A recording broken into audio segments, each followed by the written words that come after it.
नमस्कार छात्राओं, मैं डॉक्टर सुमन ढाका, सह आचार्य हिंदी, राजकीय कन्या महाविद्यालय चोमू।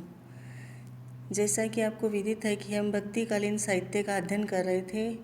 भक्तिकालीन साहित्य दो धाराओं में बटा हुआ है, निर्गुण संत काव्य धारा और सगुण संत काव्य धारा। आज हम इन्हीं धाराओं का और इनकी उपधाराओं का विवेचन करेंगे। निर्गुण संतों में वे कवि आते हैं जो ईश्वर के निराकार रूप में विश्वास करते हैं और ब्रह्म के इसी रूप की आराधना करते हैं। इस धारा के कवियों को भी दो वर्गों में रखा जा सकता है, संत काव्य धारा और सूफी काव्य धारा अर्थात प्रेमाश्री काव्य धारा। इसी प्रकार सगुण भक्ति काव्य धारा के कवियों को भी दो श्रेणियों में रखा जा सकता है, राम काव्य धारा और कृष्ण काव्य धारा। भक्ति काल की ये सभी धाराएं कुछ तत्वों को लेकर समान हैं, सभी ईश्वर के अस्तित्व में विश्वास करती हैं। ये अलग बात है कि ईश्वर के रूप को लेकर सभी की दृष्टि अलग अलग है। सभी विचारधाराएं गुरु की महत्ता को स्वीकार करती हैं तथा सबका मानना है कि बिना गुरु के परमात्मा को प्राप्त नहीं किया जा सकता। सभी धाराओं के भक्त कवि ये मानते हैं कि ईश्वर को प्राप्त करने का सबसे उपयुक्त साधन भक्ति अथवा परमात्मा के प्रति समर्पण है। ईश्वर को प्राप्त करने के लिए बिना साधना के काम नहीं चल सकता। सभी धाराओं के भक्त कवि मानते हैं कि आत्मा और परमात्मा दोनों एक हैं, पर संसार के संदर्भ में इनके विचार अलग अलग हैं।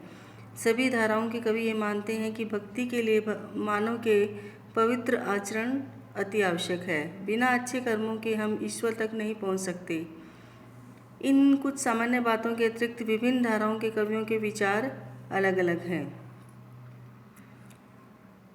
अब हम संत काव्य धारा की विवेचना करते हैं। संत काव्य धारा, निर्गुण काव्य धारा में सबसे पहले उन संतों की श्रेणी आती है जो दक्षिण के आलवार संतों से प्रभावित थे तथा जिन पर शैव साधना का भी प्रभाव था, क्योंकि नाथ संप्रदाय का प्रभाव उत्तर भारत में भी दूर दूर तक था। नाथ संप्रदाय तथा हठ योगियों से प्रभावित संत कवियों ने सबसे अधिक व्यक्ति के आचरण की शुद्धता पर जोर दिया। ये इसलिए भी कि भारतीय समाज धर्म के जिस कर्मकांडीय और पाखंडी रूप से आक्रांत था, उसमें अनेक प्रकार की विसंगतियाँ आ गई थी। संत कवियों ने सादा जीवन, सहज जीवन, सामूहिक जीवन, सदाचारी जीवन, परोपकारी जीवन जैसे मानवीय तत्वों पर जोर दिया। इनकी दृष्टि में ईश्वर निराकार, निर्गुण और सर्वव्यापी है। आत्मा उसी का अंश है तथा शुद्ध आचरण और सहज साधना द्वारा आत्मा परमात्मा का मिलन हो सकता है। संत कवियों ने अंधविश्वासों, धार्मिक पाखंडों तथा कर्मकांडों का खुलकर विरोध किया है। संत मानव धर्म के पक्षधर हैं जो हिंदू, मुसलमान, गरीब, अमीर, सवर्ण, अवर्ण सबको समान मानते हैं। इनकी अग्रणी कबीर हैं जिन्होंने कबीर पंथ भी चलाया, किंतु कबीर आदि संत मानव धर्म के ही उन्नायक हैं तथा जीवन को सुखद बनाने को उत्सुक हैं। कबीर आदि संत हठ योग साधना को भक्ति का साधन मानते हैं।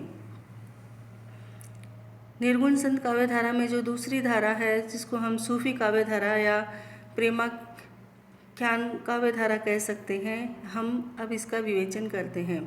मुसलमानों में सूफी संत भी आते हैं जो अपना उदार और मानवीय दर्शन अपने साथ लाए। सूफी मत के अनुसार आत्मा पुरुष है और परमात्मा स्त्री। पुरुष स्त्री को प्राप्त करने का प्रयास करता है। परमात्मा को प्राप्त करने का एक ही मार्ग है, प्रेम। सूफी साधना का मार्ग प्रेम मार्ग है, इसलिए इसे प्रेम काव्य धारा भी कहते हैं।